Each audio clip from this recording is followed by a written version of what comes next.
Hello guys, ayan, travel na naman tayo ngayong umagang to guys.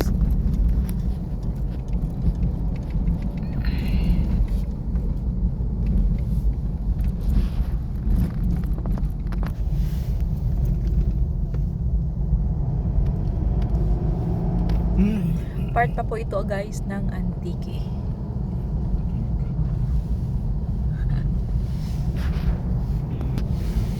Delikado lang yung daan guys kasi ano siya, masikip lang yung ano. Tapos bababa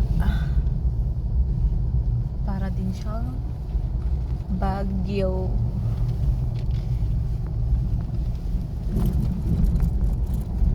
Mahirap dito guys nung nag-travel kami last siguro mga 6 months na nung nag-travel kami dito pag gabi. Mahirap yung daan, kaya alalay lang talaga sa pagdadrive.